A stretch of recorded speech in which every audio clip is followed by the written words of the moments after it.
L'Esprit Saint est la personne de la Trinité que nous avons le plus de mal à cerner.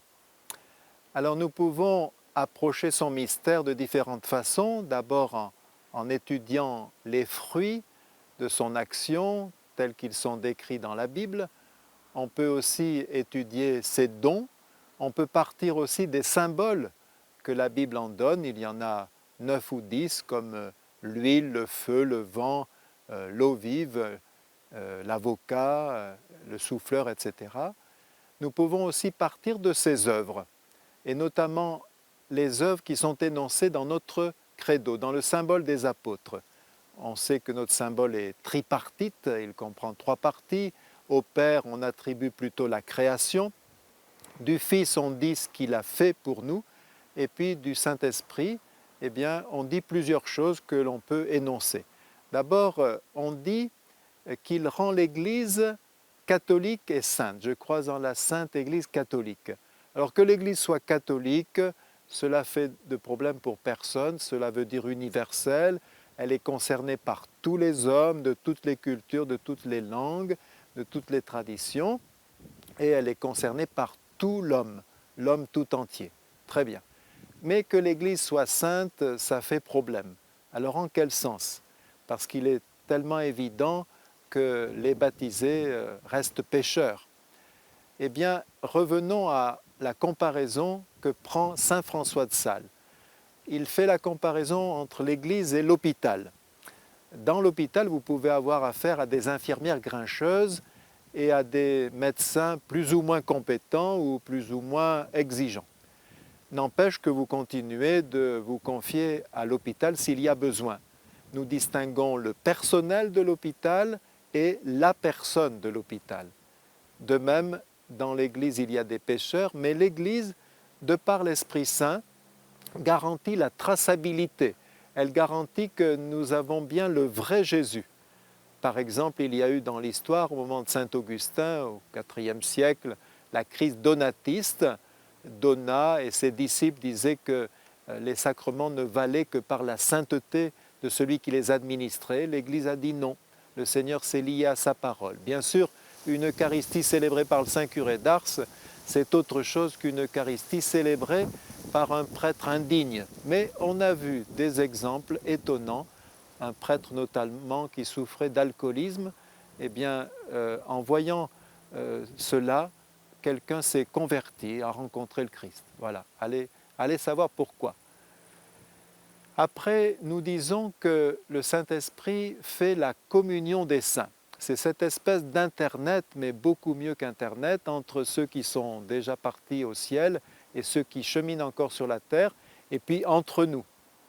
Nous bénéficions des mérites des autres, des charismes des autres. Mère Teresa disait joliment, c'est formidable que Dieu agisse dans ta vie, c'est encore plus formidable que tu en prennes conscience, et c'est encore mieux si tu peux témoigner de ce que Dieu fait dans ta vie. Eh bien, c'est cela, l'Église, cette communion des saints. Nous nous édifions mutuellement, et souvent les membres les plus simples ne sont pas les moins éminents. Puis nous disons que l'Esprit Saint accomplit la rémission des péchés. On peut dire que dès qu'il y a du pardon, l'Esprit Saint est là. Parce que le mot le dit, c'est surhumain.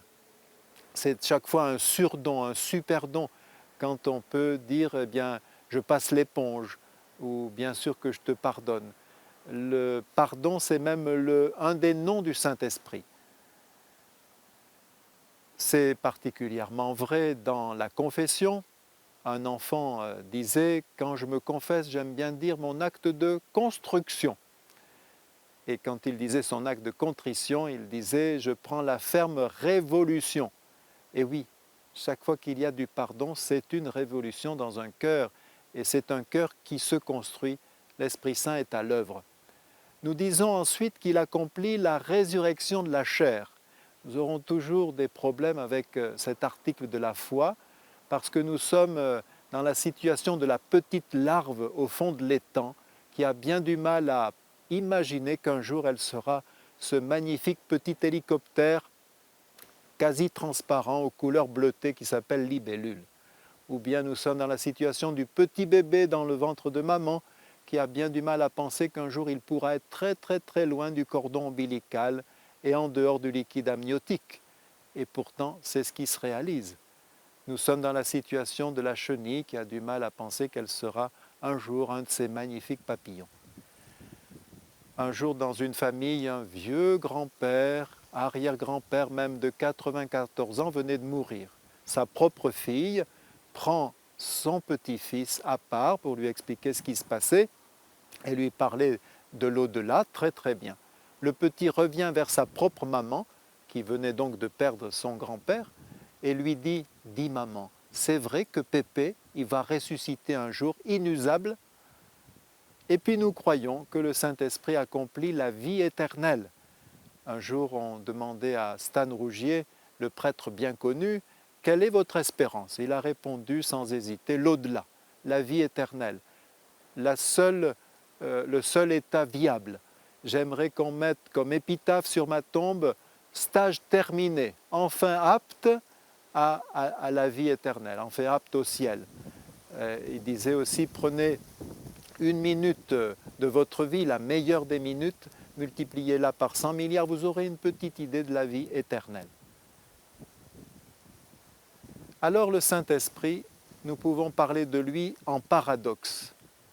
Il est l'âme de l'Église et pourtant il n'est pas absent à l'extérieur de l'Église. Il est le maître intérieur et c'est lui qui nous pousse à l'extérieur pour évangéliser.